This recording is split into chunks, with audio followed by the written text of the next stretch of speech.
The White House said this weekend that the Pentagon estimates the Iran war will be over in 4 to 6 weeks. Kevin Hassett, the head of the National Economic Council, delivered this timeline on CBS Face the Nation on Sunday and added that the global economy will have a big positive shock as soon as this is over. If that projection is accurate, it is genuinely significant and potentially reassuring news. It means gas prices, currently at $3.70 per gallon, would begin declining within a month to 6 weeks. It means the Goldman Sachs 25% recession probability would likely ease. It means the grocery bill increases that agricultural economists are warning about might be limited in magnitude. It means the 13 American service members who have already died in this war have roughly 4 to 6 more weeks of combat exposure before coming home. But here is the problem. The same administration that is now projecting a 4 to 6 week end to the war said just days ago that the war was pretty much complete. Iran is not behaving like a country trying to end a war in 4 to 6 weeks. And Iran's foreign minister said on national television today, Sunday, March 15th, that his country never asked for a ceasefire, never asked for negotiation, and is ready to defend itself as long as it takes. I went through every major public statement about the war's timeline from the Trump administration, the Pentagon, Iranian officials, the House of Commons Library Research Brief, NPR's reporting, CBS News, Face the Nation transcripts, Al Jazeera's Day 16th analysis, and published assessments from defense analysts and military historians to give you the complete evidence-based picture of whether the 4 to 6 week projection is realistic or wishful. By the end of this video, you will understand the specific military and diplomatic conditions that would need to be met for the war to end in 4 to 6 weeks, why the current evidence suggests those conditions may not be achievable in that time frame, and what the realistic range of outcomes looks like based on the historical precedent for conflicts of this type. Let's examine the evidence. Start with the administration's 4 to 6 week timeline and what it would require to be accurate. For the war to end within 4 to 6 weeks, one of several conditions would need to be met. Either Iran would need to agree to some form of negotiated de-escalation involving the reopening of the Strait of Hormuz and a halt to attacks on American military positions and Gulf state infrastructure. Or Iran's military capacity would need to be degraded to the point where it physically cannot continue meaningful resistance. Or a third-party mediator, whether Oman, Qatar, China, or a combination, would need to broker a ceasefire arrangement acceptable to both sides. Or domestic pressure within Iran, from a population living under the most intense bombing campaign in the country's modern history with internet access at 4% of normal and 3.2 million people displaced, would need to produce some form of political change that alters the regime's ability or willingness to continue fighting. The administration's optimism presumably rests on some combination of these possibilities, most likely a combination of continued military degradation of Iranian capabilities and the expectation that economic and military pressure will eventually produce Iranian flexibility on the diplomatic front. Now examine the evidence on each of these conditions. On Iranian negotiating flexibility, the direct evidence is unfavorable to the 4 to 6 week thesis. Iran's Foreign Minister Araghchi told CBS Face the Nation today that Iran never asked for a ceasefire and never asked even for negotiation, vowing to continue fighting until Trump acknowledges the war is illegal and has no victory. Iran's parliament speaker Ghalibaf previously said Iran is certainly not seeking a ceasefire. Iran's new supreme leader Mojtaba Khamenei issued his first formal statement declaring that the Strait of Hormuz would remain closed, and attacks on American military bases would continue until those bases are closed and American forces withdraw from the region. These are the public positions of Iran's top political, military, and diplomatic leadership. While public positions do not always reflect the full extent of private diplomatic communications, all three of the most senior Iranian voices on foreign policy are saying the same thing in the same direction, which is that Iran is not looking for an early exit from this conflict on American terms. On the question of military degradation, the evidence is more mixed. Defense Secretary Hegseth claimed this week that Iran's missile volume is down 90% and drone volume down 95% from the beginning of the war.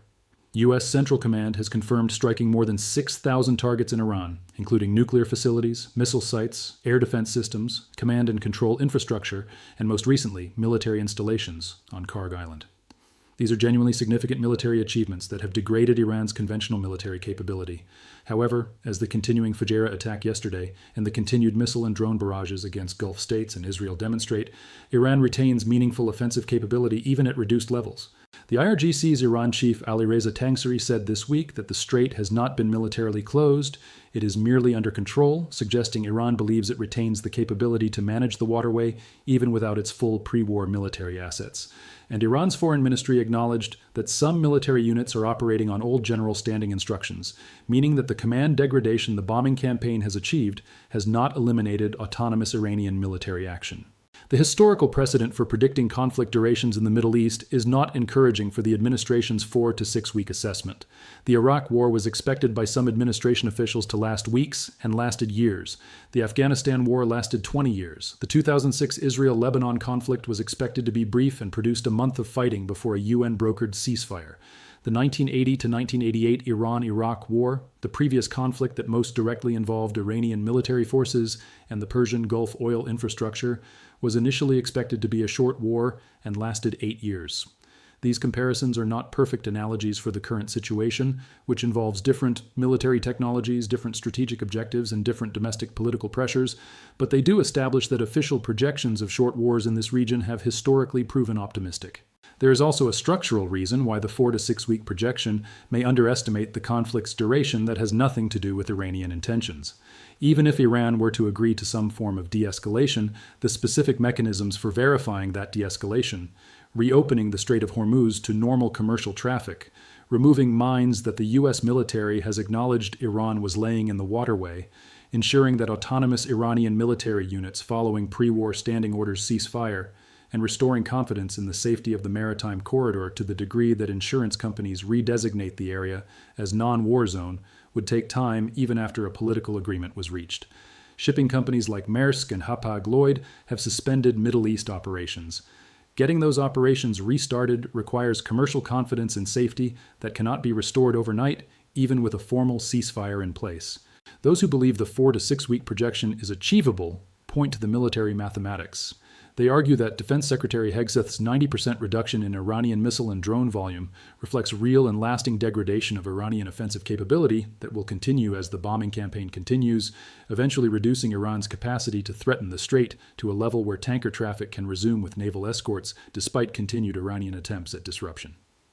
They also point to the economic pressure on Iran itself, which despite its public posture of defiance is experiencing severe economic damage from having its own oil exports blocked, its internet shut down, its cities bombed, and 3.2 million of its citizens displaced.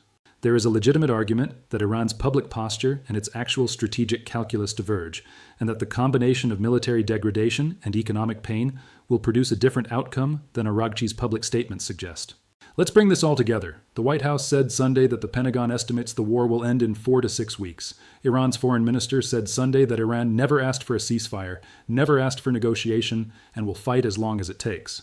The military evidence shows significant Iranian capability degradation, but continued offensive activity.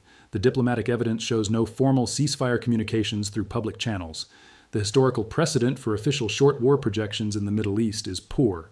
The structural requirements for reopening the Strait of Hormuz to normal commercial traffic after any political agreement are time-consuming even in a best-case scenario. The 4 to 6 week projection is possible if Iranian leadership's private calculations diverge dramatically from its public posture. It is not well supported by the current balance of evidence, which suggests a longer and more complex path to conflict resolution. For American households making financial planning decisions, the prudent approach is to plan for the longer scenario while hoping for the shorter one. If this evidence-based assessment helped you evaluate the war's timeline more clearly than official statements alone allow, please hit the like button and subscribe so you catch every development. Drop a comment with your own assessment of when this war ends. I will see you in the next one.